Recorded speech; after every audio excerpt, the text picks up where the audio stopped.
గౌరవనీయులు మెదక్ జిల్లా TRS party అధ్యక్షులు మురళీ యాదవ్ గారు, పెద్దలు గౌరవనీయులు రాష్ట్ర హోంశాఖ మంత్రివర్యులు నాయని నరసింహారెడ్డి గారు, రాష్ట్ర వ్యవసాయ శాఖ మంత్రివర్యులు మన పక్క నియోజకవర్గం బాన్సువాడ ఎమ్మెల్యే గారు, మీ నారాయణఖేడ్ గురించి బాగా తెలిసిన వారు పోచారం శ్రీనివాసరెడ్డి గారు, బుల్లెట్లా దూసుకుపోయేటువంటి ఈ జిల్లా మంత్రి చిరంజీవి హరీష్ రావు గారు, శాసనసభ ఉపసభాపతి పద్మా దేవేందర్ రెడ్డి గారు,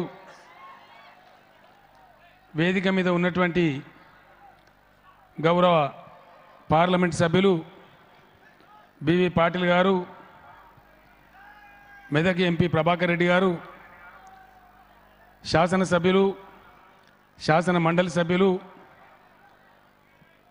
జడ్పీ చైర్మన్ గారు, స్థానిక టిఆర్ఎస్ నాయకులు, మీ అందరి ఆశీస్సులు కోరుతూ నాకు ఓటేయండి, మీ సేవ చేస్తాను మీ ముందు నిలబడ్డ టిఆర్ఎస్ అభ్యర్థి మిత్రులు భూపాల్ రెడ్డి గారు, నాకు తెలిసి నారాయణఖేడ్ చరిత్రలో కనివిని ఎరగని రీతిలో పెన్నడు జరగని రీతిలో ఇంత పెద్ద బహిరంగ సభకు తరలివచ్చినటువంటి మా అక్క చెల్లెళ్లకు, అన్నాదమ్ములకు, పాత్రికేయ మిత్రులకు అందరికీ నమస్కారాలు. 2001లో తెలంగాణ ఉద్యమాన్ని ప్రారంభించినాం. కారణం ఏంటంటే ఆంధ్రప్రదేశ్లో తెలంగాణ చాలా అన్యాయానికి గురవుతున్నది, చాలా బాధల్ని, వేరు పడితేనే బాగుపడతామనే ఉద్దేశంతో ఆనాడు ప్రారంభం చేసినాం. మీరందరూ కూడా టీవీలలో చూసినారు. నారాయణఖేడ్కి ఎక్కువసార్లు రాకపోయినా 1-2 సార్లు నేను కూడా ఈ ప్రాంతానికి ఉద్యమంలో భాగంగా రావడం జరిగింది. రాష్ట్రం ఏర్పడితే మొత్తం తెలంగాణనే బాగు చేసుకుందామనే ఉద్దేశంతోనే రాష్ట్రం కావాలని కొట్లాడినాం. మీకు తెలుసు, ఒక దశలో నేను ఆమరణ దీక్ష పట్టినప్పుడు సావు నోట్లో తలకాయ పెట్టేదాకా కూడా పోయినాను. భగవంతుని దయ, నేను చచ్చిపోలేదు, తెలంగాణ రాష్ట్రం వచ్చింది. చాలా కష్టపడి తెచ్చుకున్నాం. కష్టపడి తెచ్చుకున్న ఈ రాష్ట్రం 600 సరే అన్ని విధాల అభివృద్ధి చెందాలి, పేదల బతుకులు బాగుపడాలి, దళితులు, గిరిజనులు, ముస్లిం మైనారిటీలు, బీసీ వర్గాల ప్రజలు, ఓసీ వర్గాలలో ఉన్నటువంటి పేదలు, అన్ని వర్గాల ముఖాలు చిరునవ్వుతో వెలిగిన నాడే ఈ తెచ్చుకున్న తెలంగాణ సార్థకమవుతుంది. అందుకోసం భారతదేశంలో ఎక్కడ ఏ రాష్ట్రంలో కూడా లేని విధంగా 35,000 కోట్ల రూపాయలతోని పేదల సంక్షేమం చేస్తున్న విషయం మీకు తెలుసు. మేము స్టోరీలు చెప్పడం లేదు, కథలు చెప్పడం లేదు. ఇవాళ నిరుపేదలు ఎవరైతే ఉన్నారో, భర్తలు చనిపోయినటువంటి ఆడవాళ్ళు కావచ్చు, వృద్ధులు ముసలివాళ్ళు కావచ్చు, అనేక ఇతర అవసరం ఉన్నటువంటి వాళ్ళు కావచ్చు, నెలకు 1000 రూపాయల పెన్షన్ ఇస్తున్న మాట వాస్తవమా కాదా దయచేసి మీరు ఆలోచన చేయాలి. ఇండియాలో ఎక్కడైనా ఈ 1000 రూపాయల పెన్షన్ ఇచ్చే పద్ధతి ఉందా? ఏ రాష్ట్రంలో కూడా ఈ దేశంలో లేదు. మా నాయన నరసింహారెడ్డి గారు ఇప్పుడే అన్నారు, హెలికాప్టర్లు వస్తుంటే నిజంగా కూడా ఇది చాలా పెద్ద పథకమనా, హైదరాబాద్ బస్తీలలో తిరుగుతుంటే మీరు అన్నాడు చెప్తే మేమేమో అనుకున్నాం. కానీ 1000 రూపాయలు ఇచ్చిన పెన్షన్ ఏదైతే ఉందో పేదలకింత అన్నం పెడతా ఉంది, కనీసం 2 పూటలు పప్పో పులుసో తింటామనేటువంటి ఒక ధైర్యం వచ్చింది.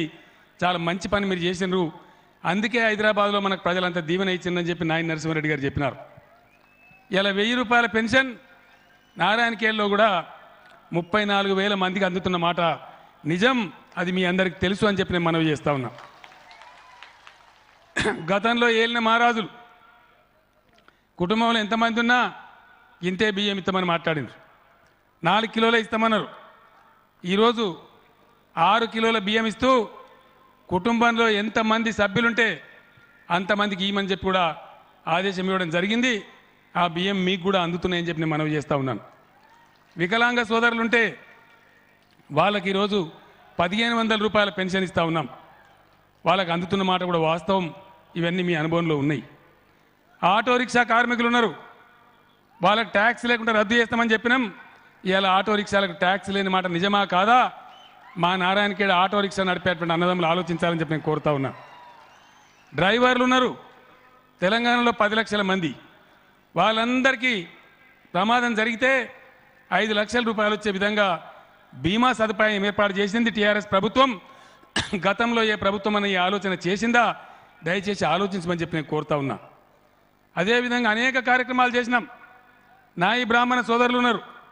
మా మంగళ షాపులలో మేము నేను గడ్డాలు తీసుకొని బతుకం సార్, మా కమర్షియల్ పెట్టినారు, దాన్ని తీసేయమని చెప్తే ఈ మధ్యనే వాళ్ళ కరెంటు బిల్లులు కూడా తక్కువ చేసిన మాట నిజమా కాదా?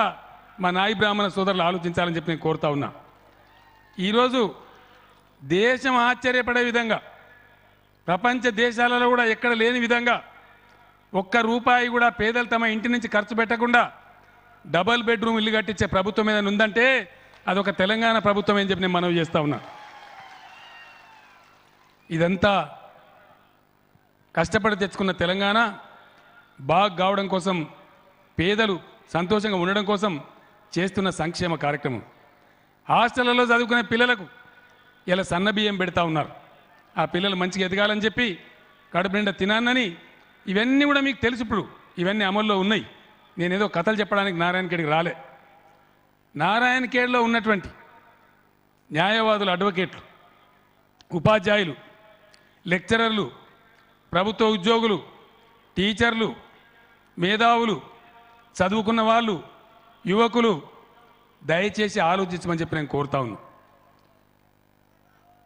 ఇక్కడ పనిచేసి వస్తున్న మా నాయకులు నాకు చెప్తా ఉన్నారు హైదరాబాద్లో, నారాయణఖేడ్ మన దేశంలో ఉందా, మన మెదక్ జిల్లాలో ఉందా సార్? ఇది అన్యాయం. ఇది ఏం అన్యాయం? ఇంత వెనుకబాటు మేము చూడలే, ఈ దరిద్రం ఎక్కడ కూడా లేదని చెప్తా ఉన్నారు.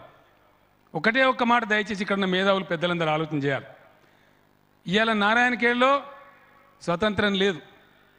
కొన్ని దిక్కులైతే ఓట్లు కూడా ఏనియని పరిస్థితి, మాట మాట్లాడని పరిస్థితి, గుండాగిరి, దాదాగిరి. ఓ ఎలక్షన్ వచ్చిందంటే డబ్బులు ఇవ్వడం, తాగుడు పోయడం, ఒట్లు పెట్టియడం, అదే పాత చింతకాయ పచ్చడే తప్ప దేశమంతా బాగుపడుతుంటే మనం బాగుపడాలనే సోయి లేదు. ఈరోజు నేను మీ అందరితో కోరేది ఒకటే, బ్రహ్మాండమైన మంత్రి మీ జిల్లాలో ఉన్నాడు, అద్భుతంగా బుల్లెట్ లాగా దూసుకొని పోయే తత్వం ఉన్న మనిషి. 4-5 నెలల నుంచి ఇక్కడ మీ మధ్య తిరుక్కుంటూ పనిచేస్తూ ఉన్నాడు. ఏం అడిగింది ఇప్పుడు అతను? పదవి హరీష్కి అవసరం లేదు, ఆల్రెడీ మినిస్టర్గా ఉన్నాడు. ఇక్కడ తిరిగి మీ బాధ చూసి గుండెలు అవిసిపోయి నేను మీ కాలు మొక్కుతా అని మాట్లాడుతూ ఉన్నాను. నన్ను నా కాలు మొక్కే అవసరం లేదు. నేను హరీష్ ద్వారా మీరు గెలిపించబోయే ఎమ్మెల్యే భూపాల్ రెడ్డికి, మీ నారాయణఖేడ్ ప్రజలందరికీ ఒకటే మాట చెప్తా ఉన్నా, ఇదే హరీష్ రావు చేత గోదావరి నీళ్లు తెచ్చి గట్లింగంపల్లి ప్రాజెక్టు తెచ్చుకొని మీ కాళ్ళు గడిగే పరిస్థితి తెచ్చే బాధ్యత నాది అని చెప్పి నేను మనవి చేస్తా ఉన్నా. నారాయణఖేడ్ కూడా వెలుతురు రావాలి. కేసీఆర్ మొండి ఘటం మీకు తెలుసు.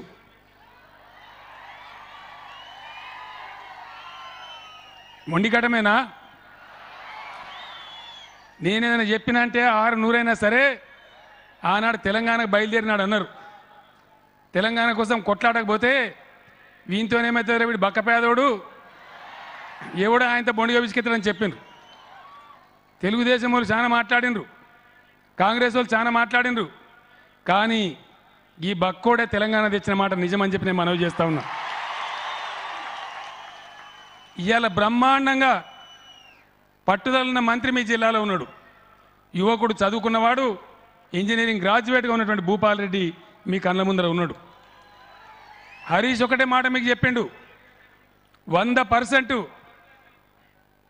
సిద్దిపేటలాగా నారాయణఖేడ్ చేస్తా అని చెప్పిండు. శక్తి ఉన్నోడు, యువకుడు, 4-5 నెలల నుంచి మీ మధ్య తిరుగుతున్నాడు, మీ బాధలు చూస్తున్నాడు. 100కు 100% హరీష్ మాట నిలబెడతా, మీ మాట నెగ్గిస్తా, భూపాల్ రెడ్డిని గెలిపించుకోండి అని చెప్పి నేను మనవి చేస్తా ఉన్నా. ఇంకొక విషయం మీరు ఆలోచన చేయాలి. ఏం తమాషా అయింది నాకు అర్థం కాదు. అంత గుడ్డిగా ఓటేస్తామా? మార్కెట్ కమిటీ ఉండదా ఇన్ని రోజులు నారాయణకేళ్ళ? ఇక మేము సిపాయిలం అంటే మేము సిపాయిలం. ఏం చేసినండి ఎమ్మెల్యేలు ఇన్ని రోజులు గెలిచిన నాకు అర్థం కాదు. మార్కెట్ యార్డ్ ఉండదా ఒక నియోజకవర్గంలో? ఇంత అధ్వానం ఉంటుందా? హాస్పిటల్ ఉంటాయా? ఇంత దారుణమైన పరిస్థితులు ఉంటాయా? ఇంకా కూడా నారాయణఖేడ్ ఇదే దరిద్రంలో ఉండన్నా. మీకు ఇంకొక మాట చెప్తా ఉన్నాను నేను. గతంలో పనిచేసినటువంటి కాంగ్రెస్ను మీరు చూసినారు, అది పాత చింతకాయ పచ్చడే, మీకు తెలియంది కాదు. గతంలో పనిచేసిన తెలుగుదేశం కూడా మీరు చూసినారు. ఇవాళ అవకాశం ఇవ్వమని చెప్పి మిమ్మల్ని కోరుతున్న పార్టీ టీఆర్ఎస్ పార్టీ. కాంగ్రెస్ టీడీపీలు మీకు తెలియని కథ కాదు. వాళ్ళు ఏం చేసినరో, వాళ్ళ పరిపాలనలో ఏం జరిగిందో మీరు కళ్ళారా చూసినారు. ఇవాళ 4 నెలల నుంచి హరీష్ రావు ఏం చేస్తున్నాడో, భూపాల్ రెడ్డి ఏం చేపిస్తున్నాడో అది కూడా మీరు చూస్తూ ఉన్నారు. అందుకోసం నిజంగా మీరు తెలివిగా ఇలా ఓటేయాలంటే తప్పక మీరు గెలిపించాల్సింది భూపాల్ రెడ్డినే గెలిపించాలని చెప్పి నేను మనవి చేస్తూ ఉన్నా. మీకు అభివృద్ధి రావాలంటే ఇలా రాష్ట్రంలో అధికారంలో ఉన్న పార్టీ టీఆర్ఎస్ ఖచ్చితంగా ఎట్టి పరిస్థితులలో భూపాల్ రెడ్డి గెలిస్తే బ్రహ్మాండంగా నారాయణఖేడ్ అద్భుతమైన అభివృద్ధిలో ముందుకు పోతుంది. అన్ని రకాలుగా నారాయణఖేడ్ని అభివృద్ధి చేస్తా అని చెప్పి నేను మనవి చేస్తూ ఉన్నా. ఇంకొక హామీ కూడా మీకు ఇస్తా ఉన్నా. ఎలక్షన్ తర్వాత ప్రత్యేకంగా 2 రోజులు నేను ఇక్కడనే నారాయణఖేడ్లో ఉండేటట్టు నేనే వచ్చి అన్ని మండల కేంద్రాలు తిరుగుతాను. మీకు కావాల్సిన అభివృద్ధి పనులన్నీ స్వయంగా నేనే ఉండి చేయిస్తా అని చెప్పి నేను మనవి చేస్తూ ఉన్నా. ఎందుకంటే ఢిల్లీకి రాజైన తల్లికి కొడుకే అన్నట్టు నేను కూడా మీ జిల్లా బిడ్డనే, నాది కూడా మెదక్ జిల్లానే. నేను ఎక్కడి నుంచి ఆకాశం నుంచి రాలే. ఇలా రాష్ట్ర ముఖ్యమంత్రి మెదక్ జిల్లా నుండి మెదక్ జిల్లాలో నారాయణఖేడ్ అనే ప్రాంతం ఇంత వెనుకబడి ఉండడం అనేది నాకు కూడా ముఖం తెలుగు ముచ్చట కాదు. ఎక్కడన్నా బయట మాట్లాడుతున్నా ఏమంటారు, నీ జిల్లా నారాయణఖేడే చక్కదనం లేదు, నువ్వు మాకేం చెప్తున్నావు అంటారు. అందుకోసం హరీష్ మీద ఎంత బాధ్యత ఉందో నా మీద కూడా అంతే బాధ్యత ఉంది అని చెప్పి నేను మనవి చేస్తూ ఉన్నా.